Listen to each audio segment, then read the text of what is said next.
There's something about night drives. The world feels empty, silent, like the road belongs to something else after dark. You pass through sleeping towns where nothing moves. Old street lights flicker. Fog rolls low. Gas stations sit dark and forgotten. The radio fades in and out. Your headlights stretch ahead into nothing.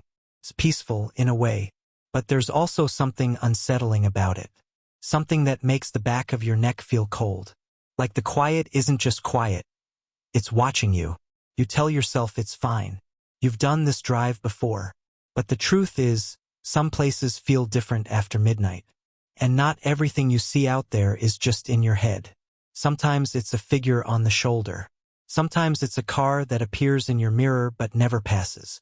Sometimes it's a tunnel that doesn't end. And sometimes, it's something worse. The stories you're about to hear all happened on the road. Shared by people who swear they're true. They were just trying to get home. Just trying to finish one last drive. But something else had other plans. These stories are disturbing, unexplained. And if you've ever felt uneasy behind the wheel at night, you're not alone. So turn down the lights. Keep your hands on the wheel. And whatever you do, don't stop. He was just trying to get home. A late-night drive after a weekend camping trip in the mountains. Cool air, a quiet road, and a full tank of gas. Then orange signs. Detour, road closed ahead. He sighed and followed the arrows. His GPS adjusted, showing a new path, a winding route through a mountain pass. Tunnel. It didn't look familiar, but it seemed legit enough. Mossy stone around the entrance, old concrete, rusted railing.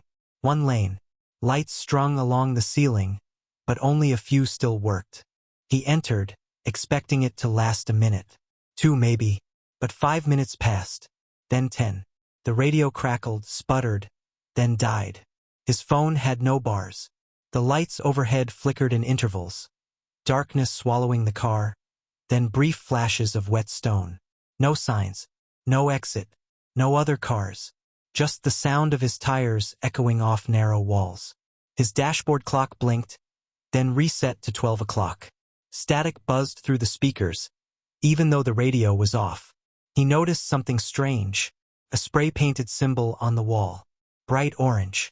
Then again 50 feet later. Then again. The exact same one. Every time. Like he was circling something.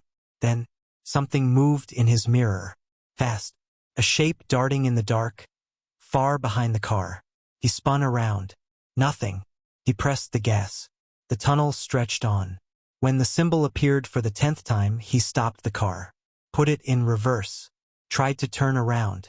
That's when something pounded on the roof. Once. Twice. A long, dragging scrape across the back windshield. He didn't look. Just floored it. The tunnel finally spat him out in a blinding wash of light. He blinked. It was daylight. His phone buzzed back to life. 7:46 a.m. He should have still been driving through the night. At a nearby diner, shaking, he asked the waitress about the tunnel. She looked confused. That tunnel? The one through Coldwater Ridge? Has been sealed since the 70s. Big landslide wiped out the road. He showed her the GPS route. She just shook her head. There's no signal up there. That's not a road anymore. He never found it again. Story 2. The girl on the overpass, approximate 1,100 to 1,200 words. Setting, long country road, just outside a small southern town. Tone, urban legend meets personal horror, melancholic and chilling. Act 1, a familiar route. A truck driver recounts a delivery route he's driven for years. Just past a stretch of woods. There's an old overpass no longer in use. Act 2, the first sighting. He sees a girl standing alone on the overpass late at night. She's in a white dress, not moving. He slows down, unsettled. She's there again the next night. And again. And again. Act 3, contact. One night, he pulls over to get a better look. As he watches, she jumps from the overpass. He slams the brakes. He runs to the spot. There's no body, no trace. Climax. Unveiling the story. He asks around. Locals mention a girl who died there decades ago. She had jumped from that bridge after her parents died in a car crash beneath it. Resolution. The trucker changes his route. Months later, during a snowstorm, he forgets and takes the old road. She's there again. This time, standing in the middle of the road, he was just trying to get home. Another long night shift at the diner on the edge of town. The streets were empty, the desert air still and cold. Just him, the hum of the engine, and the glow of streetlights flickering across cracked pavement. Then he saw headlights in his mirror. First, nothing unusual, just another car. But it stayed there. Every turn he took, it followed. He sped up, it sped up. He slowed, it crawled along behind him, never passing. At a stoplight, he switched lanes. So did the car. He turned down a side road. It followed. He pulled into a gas station, heart racing. Got out, walked inside. Waited 5 minutes. When he came back out, the car was gone. But 5 blocks later, there it was again. Same headlights. Same distance.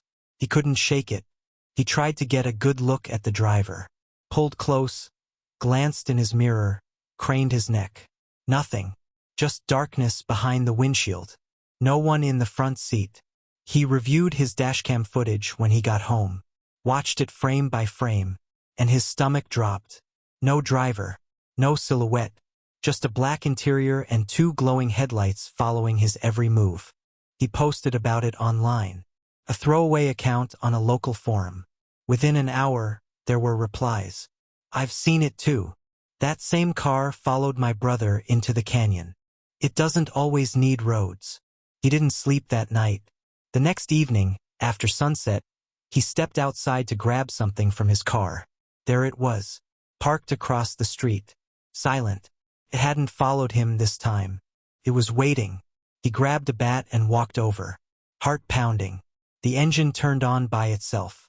Headlights flared. No one in the driver's seat. He backed away. The engine died. The next night, he heard the garage door open. Even though he lived alone, he ran out, barefoot, heart in his throat. It was there, inside his garage, parked next to his car. He called the police. When they arrived, it was gone. No sign it had ever been there. No tire marks. Nothing. Then he found the envelope, tucked under his windshield wiper. Inside was a single photo. It was him, asleep in bed, shot from the foot of his mattress.